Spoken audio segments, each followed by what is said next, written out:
Today's episode has a content warning, so I'm going to read this at the top of the episode just so you guys are aware. This episode contains detailed discussion of sexual violence, drugging, and online exploitation. It is intended for adult listeners and is presented as an educational conversation. If you or someone you know has been affected by sexual violence, the National Sexual Assault Hotline is available 24/7 at 1-800-565-HOPE or online at rainn.org.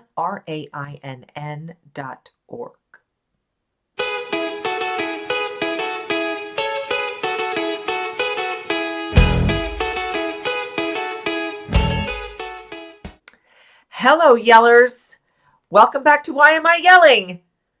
The podcast where I, a middle-aged menopausal mom who has seen some things and has opinions about all of them, gets to unpack the world as it actually is, not as we wish it were. I am your host, Krista Rizzo, and today I am yelling in all capital letters. I want to preface this conversation with this. I have thought long and hard about how I wanted to address this topic because there are a lot of people online screaming, and rightfully so, about the victims of sexual assault. Most of them are bravely sharing their own personal experience with SA. Those stories are very important, and I have watched and listened to many of them, not only in the last several days, but throughout my own coaching career, because sometimes this subject may come up with a client.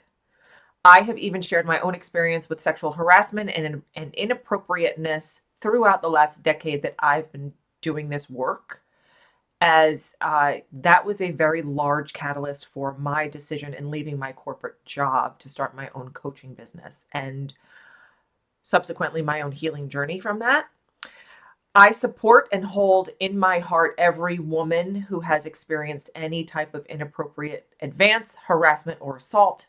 I am very clear on this, however, none of us deserved any of it.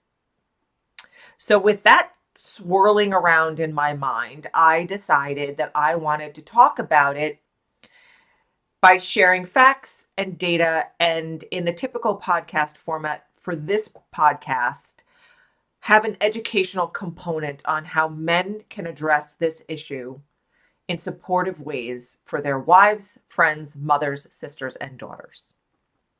So, if you haven't figured it out by now, we are talking about the CNN investigation that was published in late March of this year, a few weeks ago, and it's called Exposing a Global Online Rape Academy that is teaching men how to abuse women and evade detection. And every single words of that title is accurate. So before we go any further, I need to be very clear about something. This is not an episode that's going to be a rant. It's not me screaming into the void.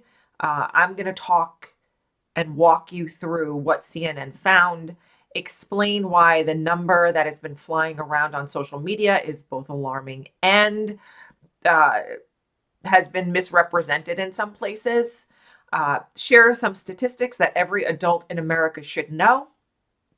And then, this is the part that I care most about. We're going to talk about what good men and the good men in our lives can actually do, how they can take action.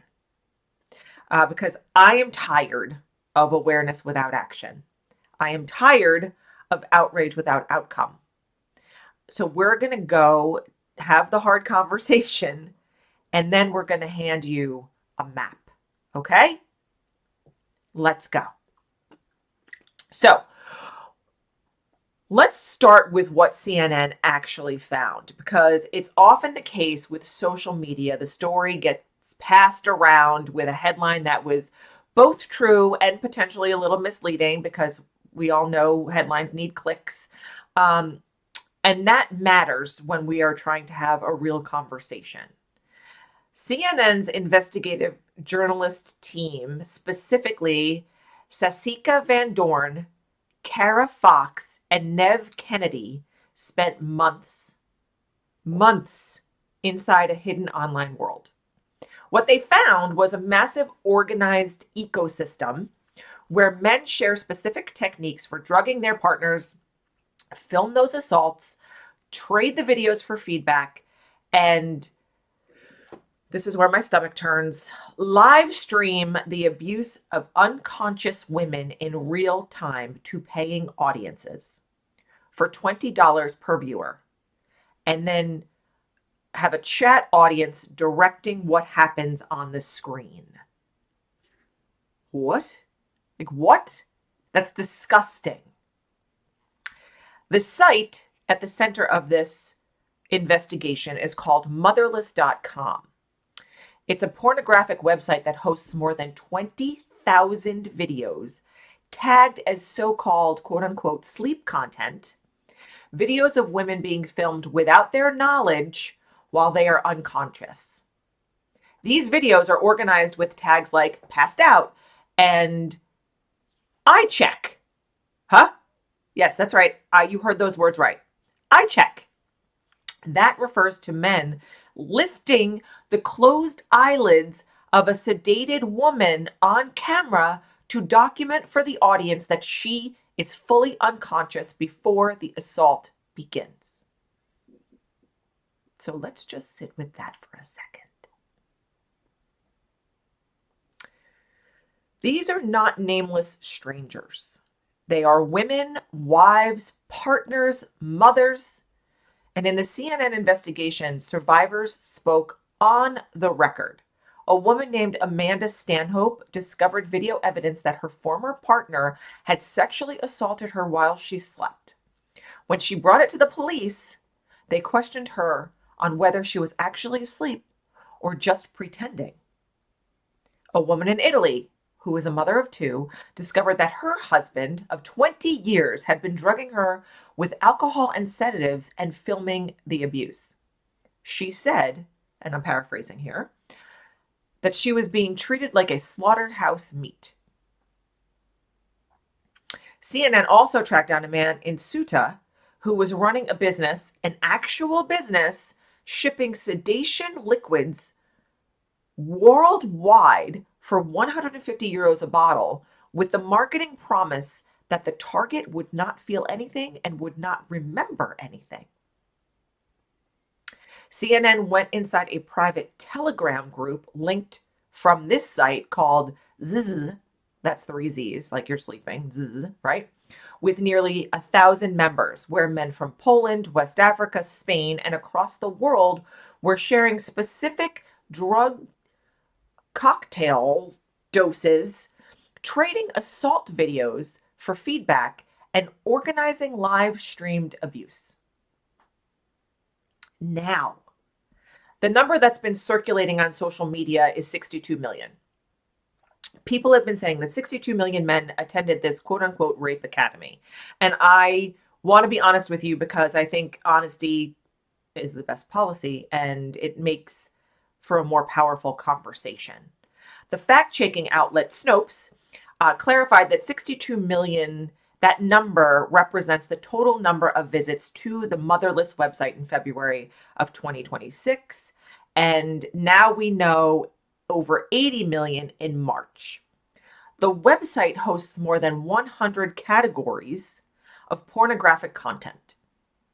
We don't know how many of those visitors specifically sought out the sleep assault content.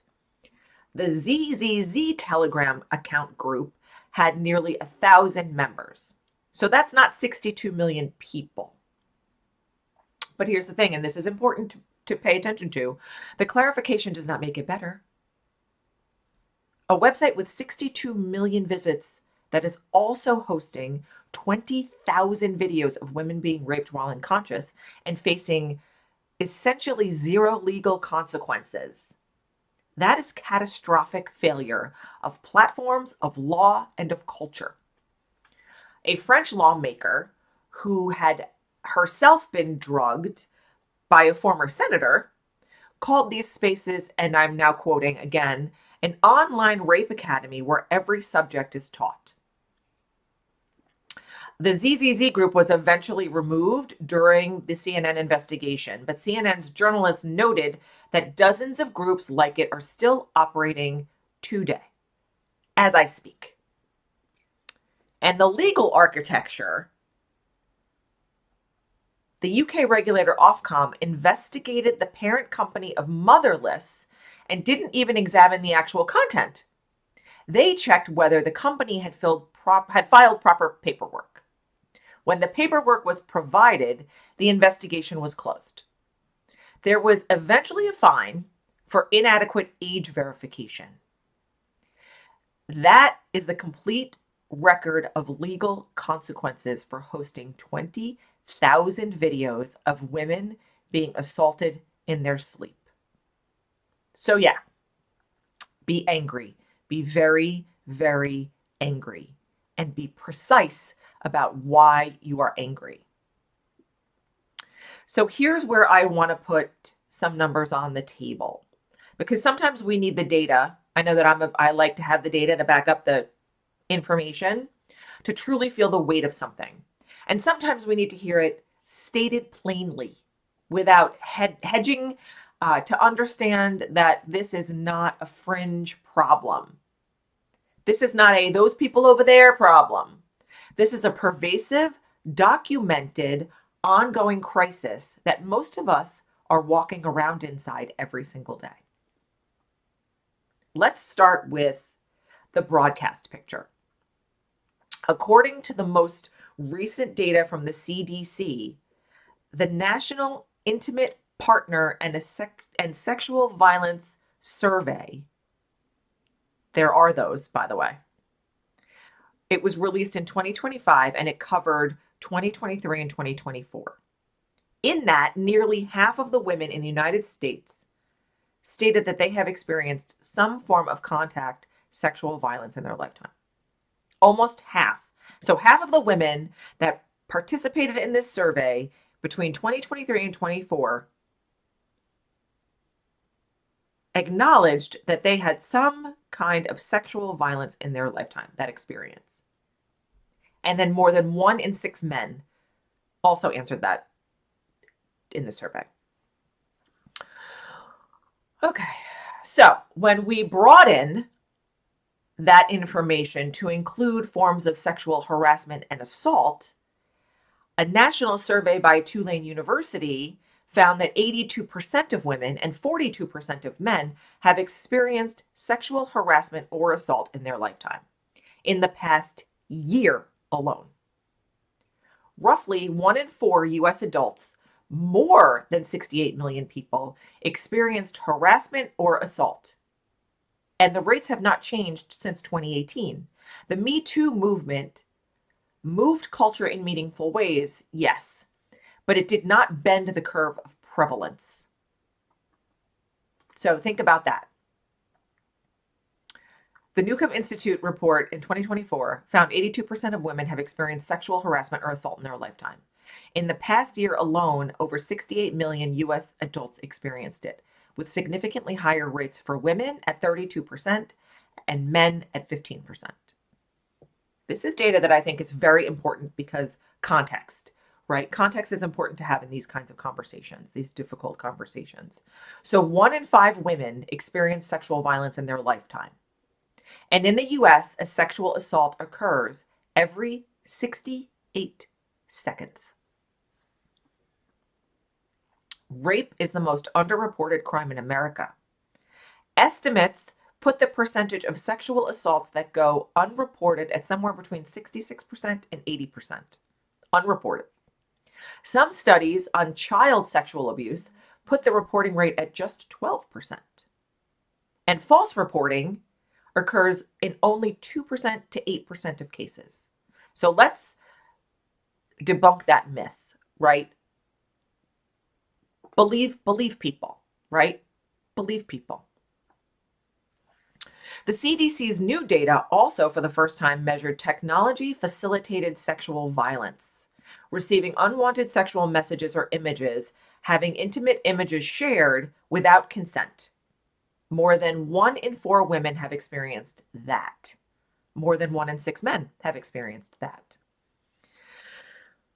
And lest we think that this is all happening to anonymous strangers, about half of rape survivors report being assaulted by an intimate partner. The Pellicot case in France, where Gisèle Pellicot was drugged unconscious by her husband. You may have heard of this. It was a big story last summer. Her husband assaulted her for decades. He raped her more than 200 times by 70 different men, and he recorded it online. He recruited the men online. In England and in Wales, 43% of recorded sexual assaults involved a partner or ex-partner. The proportion of victims assaulted while unconscious or asleep has risen over the last decade. Conviction rates across Europe and the United States remain low. So people are not doing time for the crime. As we all know, this is not news, right? This is just meant to kind of hit home a little bit. Also, I want to say this. I want to say this as a mom and as a woman who has experienced harassment and inappropriate advances myself. These numbers are not just statistics. Every one of these percentages is a person, is someone's kid, is someone sitting in a school, in an office, at a kitchen table right now, carrying something they may never tell anyone. And the shame does not belong to them. Gisèle Pellicot said she wanted shame to change sides. And I have been thinking about that a lot as I've been digging into this topic. And I agree that the shame should change sides. It's stories like this that have broken the floodgates open for a lot of women who have suppressed their own experiences. For me, this story brought up times in my life going all the way back to adolescence when I can remember boys making inappropriate comments about my body or how I looked. I was a child. There is a reason why my father, a former New York City police officer, required me to take a self-defense course before I went away to college. And while I've not been a victim of sexual assault, I have been sexually harassed in the workplace multiple times, which when I reported it, it went unaddressed. And this is why women don't speak up, because we aren't taken seriously. It is offensive and it is infuriating. So, because I think it's important to make sure there's a learning component in this podcast, let's get to the education part, shall we? And let's talk about how men can amplify their support for women. So, we talked about the data and the statistics and all the things. And for the second half of this podcast, we're going to talk about what men can actually do. So I want you, yellers, to share this podcast for this reason, right? I want you to share it because you have men in your life. So text it to your husband, your brother, your son, your coworker, your male friend who you think is a good person and is a good person, but maybe hasn't really thought about this. Because here's the truth that I believe in my bones. Most men are not in that Telegram group. Most men are decent, caring people who would be horrified by what CNN uncovered. And those men, the vast majority of men, have more power to change this than they may realize. Not because they caused it, but because they have access to spaces, conversations, and relationships that women don't always have. This is not about blame. This is about leverage. If you are a good man, you have leverage. So let's talk about how to use that leverage. First, talk to other men, especially when it's uncomfortable. The single most effective thing a man can do is to have honest conversations with other men about what acceptable behavior looks like and what it doesn't look like. No lectures, not finger wagging, real, honest conversations in safe settings with friends, teammates, coworkers, your sons. Research consistently shows that men are more likely to change their behavior when challenged by other men than when challenged by women. Shocker.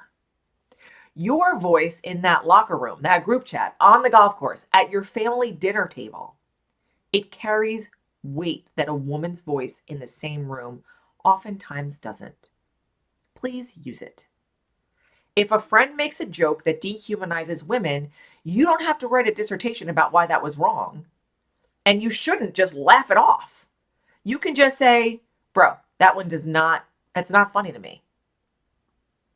And that should be enough, because then that your response to that off color or inappropriate joke plants a seed in your friend's head that says, hey, maybe I should take a step back and think about this. Or maybe it sparks a conversation about, yo, bro, why do you think it's not funny? And then you can have a real conversation. Number 2, be a bystander who actually intervenes. Bystander intervention, actually stepping in when you see something wrong happening, is one of the most well-documented strategies for preventing sexual violence. If you see something, say something. Research from the Behavioral Insights team found that simple, clear rules of thumb messaging increased the proportion of men who reported they would intervene against digital violence by 26%. So what does intervention look like in real life? Here's a few scenarios. It looks like noticing when someone at a party seems too intoxicated to consent and say anything. It looks like creating a distraction when you see a situation escalating. It looks like checking in on someone who seems uncomfortable in whatever situation they're in. You don't have to be a hero. You just have to not look away. The old model of this put responsibility for preventing sexual violence on women, which, by the way, is ridiculous. But that looks like don't drink too much, don't dress too provocatively, don't walk home alone. Bystander intervention shifts that responsibility to the broader community, and that's where it actually should belong. Take care of each other. Call out inappropriate behavior. Stop something before it potentially can happen. Number 3, examine your own media consumption. This one's harder to say out loud, but I'm going to say it anyway. The content we consume shapes the world we create. A website with 62 million views per month exists because there is an audience for it. That audience is made up of individual choices. I am not here to shame anyone or dictate what adults can consume in private, but I am going to ask every person listening to this to spend a moment asking yourself, does the content I consume treat women as fully human? Does it normalize scenarios where women can't consent? And if the answer makes you feel uncomfortable, good. Sit with that discomfort, because you are now being educated and informed. Don't fund misogyny. Refuse to support platforms, content, or communities that portray women in sexually degrading or abusive ways. Number 4, believe survivors and say so out loud. When someone in your life, if this should ever happen to you, discloses to you that they have been assaulted or harassed, the single most important thing you can do is to believe them. Not to interrogate them, not play devil's advocate, not ask what they were wearing or how much they had to drink. Believe them. Listen without judgment. Validate what happened to them was wrong and it was not their fault. And then, if they want help, help them find resources. RAINN.org, RAINN.org, is a great resource and a wonderful starting point. The National Sexual Assault Hotline is available 24/7 at 1-800-656-HOPE. You don't have to fix it. You don't have to know all the answers, because none of us do. You just have to make them feel like they're not alone and that they won't be punished for telling the truth. That matters more than people realize. Number 5, Model healthy masculinity for the boys in your life. We are seeing a lot of misogyny out there with disrespect to women. The trad wife thing, the you belong in the house, the belittling of what women contribute, which is also mind-boggling to me. So if you have sons, nephews, students, mentees, young men you coach on a team, you are writing a manual for them about what it means to be a good man, consciously or not. Research is clear that toxic masculinity, the set of cultural norms that equate being a real man with dominance, aggression, and emotional suppression, harms men too. It isolates them. It prevents them from seeking help, and it creates conditions where violence against women becomes normalized. You can model something different. Show them what it looks like to treat women as equals. Show them how to have a disagreement without being dominating. Show them that asking for consent is not weakness, it is respect. Show them what a healthy relationship actually looks like from the inside. Talk to them about this story, age appropriately, of course, because the boys who understand what's happening online are far better equipped to resist it than the boys who are left to discover it on their own. And these are not easy conversations to have. Believe me, I know. I have 2 boys. I am raising 2 young men in this world right now, and it is the hardest fucking thing I've ever had to do. Number 6, support organizations that are doing this work. You don't have to start a nonprofit to make a difference for yourself, but you can donate. Donate to RAIN, to the National Sexual Violence Resource Center, your local rape crisis center. You can volunteer your time or your professional skills. You can advocate at work or in your community for sexual harassment policies that actually have teeth and will stick. You can support political candidates who are taking gender-based violence seriously. You can push for platform accountability.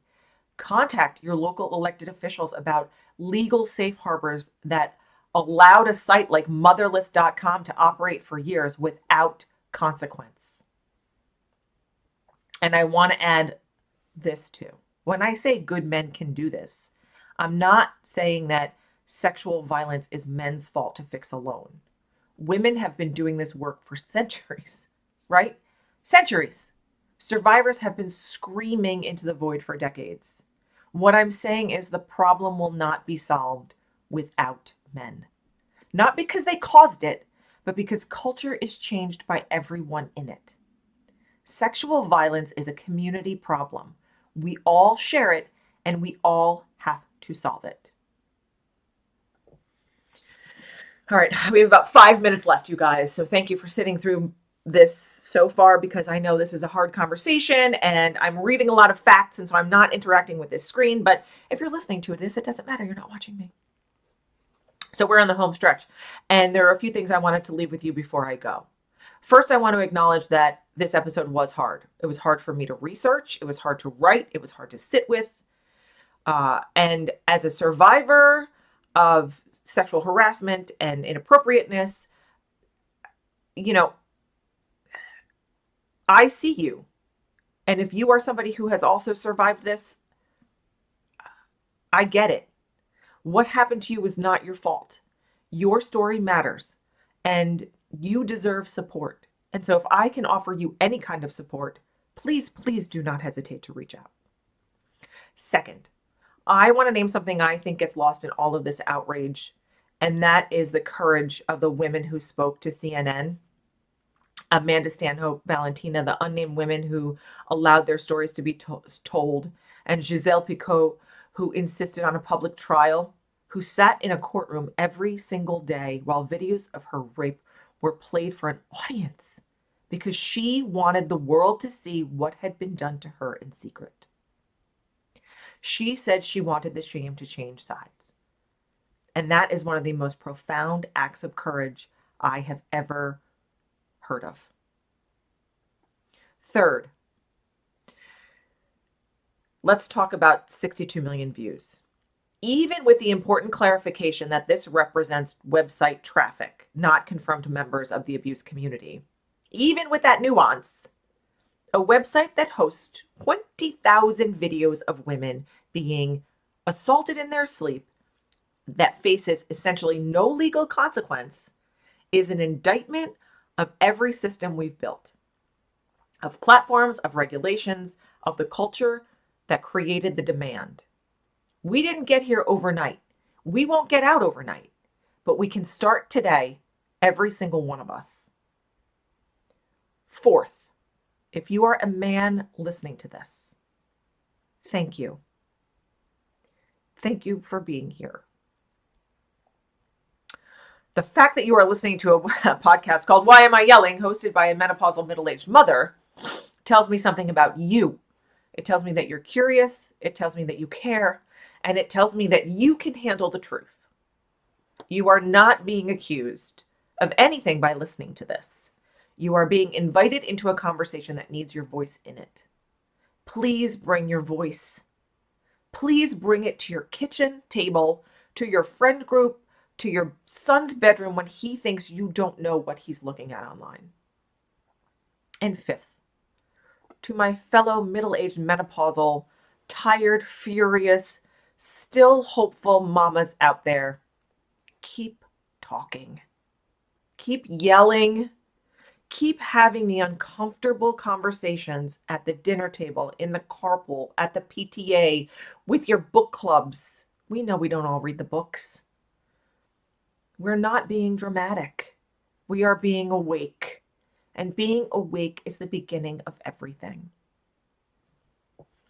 Resources for this episode will be in the show notes. I will link the CNN investigation. There's all kinds of wonderful resources out there online. The RAIN website, the National Sexual Violence Resource Center. Please, please, please share this out to your communities, on your social medias, with your friends, in your emails. Please act. Please support the women that you love. This has been this week's podcast of Why Am I Yelling? And today I think you know exactly why. Let's take care of each other. I love you.